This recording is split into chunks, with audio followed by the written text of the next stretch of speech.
Everybody who grew up here has the same memory. You are small in the back seat. The car slows for a certain bridge. Your chest goes tight and you shut your eyes until the tires find the other side. You hated it then. You still hate it now. Nobody told you the fear was correct. The roads that kill you in Jamaica are not the ones the tourist board warns about. They are the ones you drive every day. Number 13, the boulevard that never sleeps. Washington Boulevard, St. Andrew. This is a road most Kingstonians treat as nothing. A wide arterial carrying the whole corporate area north and west. And that ordinariness is the trap. Between 2019 and 2023, at least 16 people were killed along its lanes. One of the busiest and most crash-prone thoroughfares in the parish.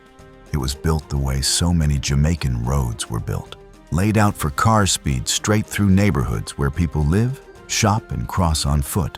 It kills at night because it invites that speed, open tarmac with pedestrians stepping out where there is no crossing. Across the island in those years, nearly 6 in 10 of the dead were vulnerable road users on foot or on 2 wheels.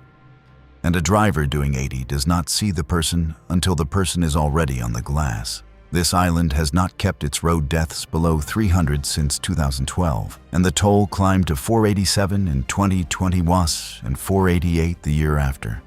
The worst single year on record. You have driven this road 100 times and thought nothing of it. That is exactly the point. A wide, fast, ordinary road. Those are the ones that take you. Number 12, the highway they named for the deliverer, Bustamante Highway, Clarendon.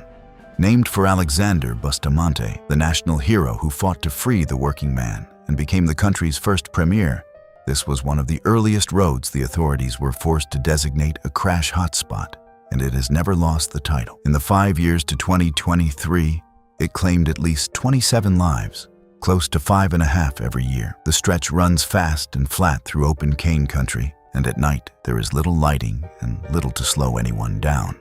The Island Traffic Authority is blunt about what does the killing on roads like this, proceeding at high speed with no regard for conditions, drifting out of the proper lane, and overtaking improperly into oncoming traffic. Speeding alone accounted for hundreds of the island's dead in recent years. It is on dark straights like this one, pulling out blind into a set of oncoming lights, that a single bad decision turns into a funeral. Nobody plans it. The road simply does not forgive. Number 11, the road to the Old Capital, Old Harbor Road, St. Catherine. St. Catherine is one of the deadliest parishes on the island for road users. Some years, the very deadliest, with more than 60 people killed across its roads in a single year. Old Harbor Road is a large part of why. It alone accounted for at least 29 deaths in that 5-year window. And once you add the Nelson Mandela Highway and the choked Spanish Town bypass, 3 roads in this one parish took 71 lives, just over 14 every single year. It is a commuter artery, congested and fast by turns, threading through townships where people live right against the road, their front steps almost touching the lane. A modern tolled highway runs alongside it now, but the toll costs money, so the old road stays packed with the people who cannot spare it. The danger is the mix. Heavy trucks and packed minibuses in the same asphalt as pedestrians and cyclists after dark, on a surface that gives no room at all for a mistake. You cannot see the person in dark clothes until the last second, and the last second is never enough. Number 10, the coast road that takes the riders. The Bay Main Road, Little London. Westmoreland has ranked among the parishes with the highest road fatalities in the whole country. Some years close to 60 dead, with motorcyclists making up almost half of them. This Western Coast Road is a reason it earns that grim place. 17 people died along it in 5 years, and a great many were on 2 wheels. Riders who across Jamaica are among the most vulnerable people on any road. Motorcyclists alone make up about 1/3 of the island's road dead, and nearly 9 in 10 of all who die are men, most of them young riders on stretches exactly like this one. The bike gives no protection, the helmet is often not there, and the road gives no light. At night, a rider here is a shadow with a single lamp, and the first anyone knows of the crash is the sound of it in the dark, and then the silence after. A car has a cage of steel around you. A rider on this road at night has nothing at all between his skin and the asphalt. Number 9, the parish that swallows its drivers, the Landovery main road, St. Anne. St. Anne is stalked by crashes, and Landovery is the worst of them, with at least 19 deaths in the review period. But it does not stop there. Count the 13 lost on the Runaway Road, the 11 on the Discovery Bay Road, the 8 each on the Edward Siga Highway, and the Ocho Rios Bypass, and 6 roads in this one parish took 65 lives. This is the north side, tourist country by day, and by night, a dark ribbon of curves with the sea on one hand and the Black Hills on the other. The old people up here still keep the duppy stories, the rolling calf that comes down a lonely road with red burning eyes and a dragging chain. Come to block a night traveler and drive him off the edge. You may not believe a word of it, but you will notice that the people who grew up on this road do not walk it alone after dark, and they will not tell you why. Number 8, the tourist strip with a hidden toll, the Rose Hall Main Road, St. James. Here is the one that surprises everybody. For the 5 years 23, the Rose Hall Main Road was the single deadliest crash hotspot in all of Jamaica, with at least 34 fatalities, more than any other stretch on the island. Add the 11 lost on the Iron Shore Road and the 10 on the AGS Coombs Highway, and 3 roads in this one tourism parish took 55 lives. The killing has not stopped since. In 2026, a young woman named Bianca Wallace, just 22, was crushed at a roadside work site when a heavy tractor, an SUV, and a minibus collided. Some of the dead were visitors who simply did not know the road, drivers who could not read how fast a local corner arrives in the dark. Above it all stands Rose Hall Great House, where the legend of the White Witch, Annie Palmer, has been told for 200 years. The mistress who murdered 3 husbands and was murdered in turn. Tourists come for the ghost story and the gift shop. The real body count is on the road below, and it is not a legend. And number 1 is still ahead. Number 7, the island's first killer, the Nelson Mandela Highway, St. Catherine. This was, in effect, Jamaica's very first crash hotspot. The road that taught the whole country the phrase. Named for the statesman, it is the great artery that links Kingston to Spanish Town and Portmore, and it carries an enormous share of the island's traffic every single day of the year. It exists for one purpose: to move cars from one end to the other as fast as possible.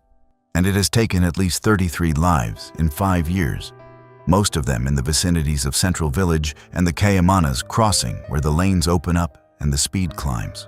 The surface has been widened and improved more than once. And still the crashes keep coming, because sheer volume and speed do not care about fresh asphalt. At night, the flat, fast, featureless run lulls a tired driver into trusting it, his eyes heavy on the long, straight, one moment of drift on a road this busy, and it is over. The highway has been quietly collecting them since before the country even had a name for what it was.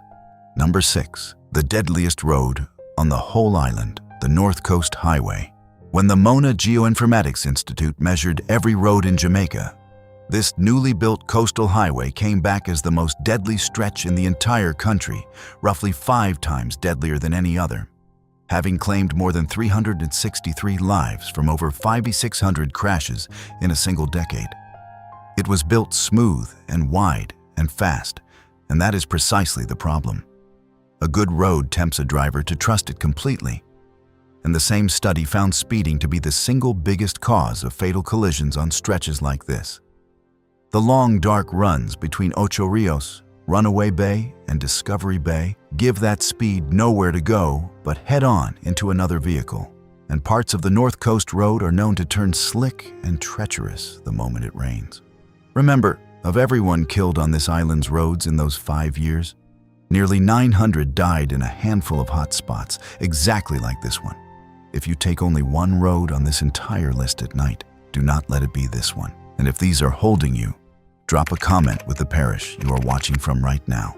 Number 5, the night a whole community was erased, the Temple Hall Main Road, West Rural St. Andrew.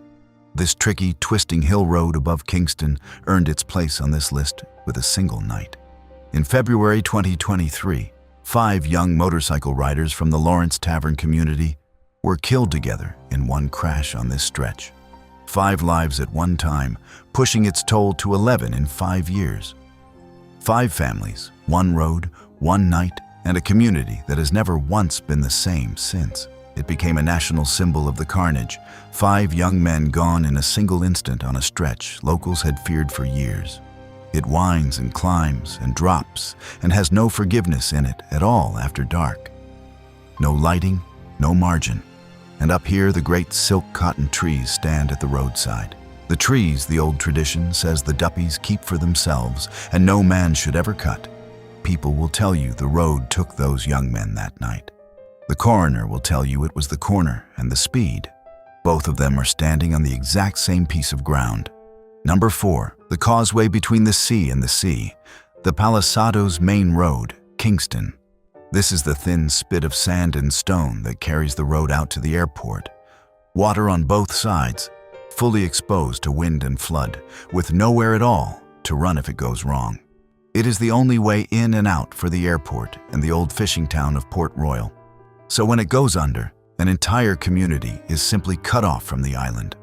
In December 2022, a single crash here claimed 4 lives at once, part of at least 10 deaths recorded along the strip in the period. At night, it is one of the loneliest drives on the whole island, a straight, dark line laid over the harbor, where the wind shoves a light car sideways and the sea waits patiently on either hand. When the weather turns, this road is among the first in the country to go under, the waves crossing the tarmac while you are still out there on it.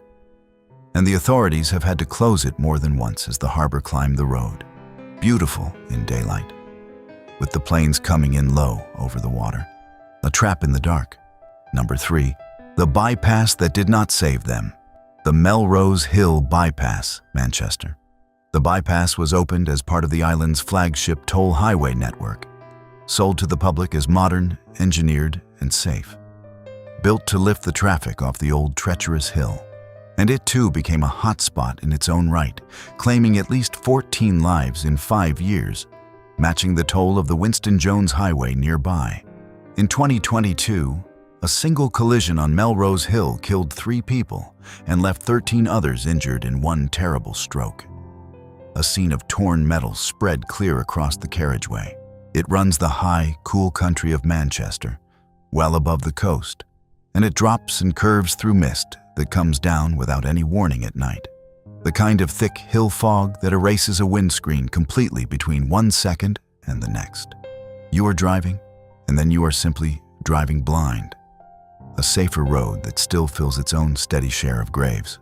Number 2, the hill that eats the trucks. Spur Tree Hill, Manchester. Ask any driver anywhere on this island, and they know this name, and they lower their voice a little when they say it. Spur Tree Hill is the steep, famous descent that links Mandeville down to St. Elizabeth and the west. And heavily laden trucks come down it, lose their brakes on the long grade, and go over the precipice with a terrible regularity. In April 2026, in the dark before dawn, a tractor trailer laden with cement went over the edge and overturned again and again down the hillside, killing the driver, 25-year-old Jordan Sterling, and his passenger, 21-year-old Yanis McLegan, a young welder, both of them flung from the unit as it rolled. The wreck tore down a utility pole and cut power and running water to whole communities below. Weeks before, a 3-truck crash had shut the road completely. The sign at the top tells drivers to gear down early. The ones who trust their brakes instead are the ones the hill takes. And at night, the curves give even less warning. They have begged for a bypass here for years.